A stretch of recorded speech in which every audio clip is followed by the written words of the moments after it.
حرام کام۔ مغیرہ رضی اللہ عنہ نبی کریم صلی اللہ علیہ وسلم سے روایت کرتے ہیں، آپ نے فرمایا، بے شک اللہ نے تم پر ماؤں کی نافرمانی، خود چیز دینے سے رکنا اور دوسروں سے غیر ضروری مانگنا اور لڑکیوں کو زندہ درگور کرنا حرام قرار دیا ہے، نیز فضول باتوں، کثرت سوال اور مال کے ضائع کرنے کو بھی ناپسند کیا ہے۔ یہاں پر لفظ آیا ہے عقوق الامہات، جس کا لفظی معنی ہوتا ہے کاٹنا، اور اس سے مراد قول و فعل میں کسی ایسے عمل کا سرزد ہونا جس سے باپ کو یا ماں کو بیٹے سے تکلیف پہنچے۔ لیکن اگر باپ شرک یا نافرمانی کا حکم دے، یعنی اللہ کی نافرمانی کا، اور بیٹا بات نہ مانے، تو اس صورت میں باپ کو تکلیف ہو تو یہ اس میں نہیں آتا، یعنی بات مانی نہیں جائے گی لیکن جواباً کوئی کارروائی نہیں کی جائے گی۔ ابن عطیہ نے اس کا یہ ضابطہ بیان کیا ہے کہ کسی کام کو کرنے یا چھوڑنے میں ماں باپ کی اطاعت کی جائے۔ اگر مباح فعل چھوٹ رہے ہوں اور اس وقت والدین کی اطاعت کرنی پڑے تو اس مباح کو چھوڑ کر والدین کی اطاعت کرنا واجب ہے۔ مثلا آپ نفل نماز پڑھ رہے ہیں اور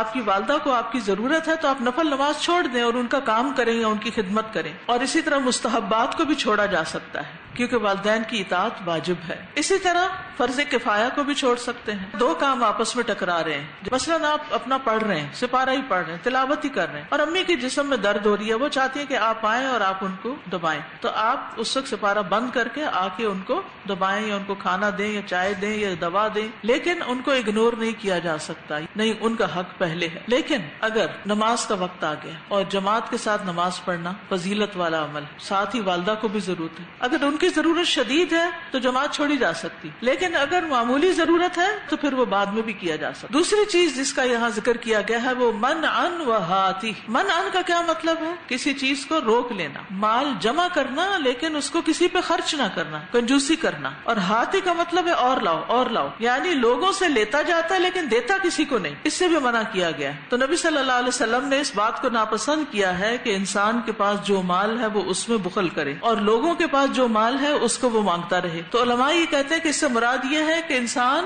اپنے عطیات روک لے، خود کسی کو گفٹ نہ دے، کوئی چیز نہ دے، اور دوسروں سے ہر وقت توقع رکھے کہ وہ اس کو دیتے رہیں، دوسروں سے چیزیں مانگتا رہے، خود کبھی کسی کو کچھ نہ دے۔ ووعد البنات، بیٹیوں کو زندہ درگور کر دینا، دفن کر دینا۔ جاہلیت کے لوگ بیٹیوں کو ناپسند کرتے تھے تو بیٹیوں کو پیدا ہوتے ہی مار دیتے تھے، زندہ دفن کر دیتے تھے۔ یہ عربوں کا ایک قانون تھا جس کو ختم کر دیا گیا۔ قیل وقال، قیل و قال سے بھی منع کیا گیا، فضول گفتگو، فضول باتیں پھیلانا، جھوٹی خبریں عام کرنا، لوگوں کے عیب اچھالنا، یہ نیک لوگوں کی عادت نہیں کہ وہ فضول باتیں کرے، ادھر ادھر کی باتیں لوگوں کو سناتا پھرے۔ پھر کثرت سوال کی ممانعت ہے، سوال کسی بھی معاملے میں ہو، علم کے معاملے میں ہو، مال کے معاملے میں ہو، دونوں طرح ناپسندیدہ ہے۔ کثرت سوال علمی مسائل میں کیا ہوتا ہے؟ بال کی کھال اتارنا، جو مسئلے درپیش نہیں ہوتے ان کا حکم پوچھنا حالانکہ ان سوالات کی کوئی ضرورت نہ ہو۔ پھر اسی طرح لوگوں سے مال مانگنا، ہر روز اپنی کوئی نہ کوئی حاجت ان کے سامنے رکھ دینا اور جو لوگوں کے پاس ہو ان سے وہ مانگنا۔ اور تیسری بات یہ کہی گئی کہ انسان دوسروں کے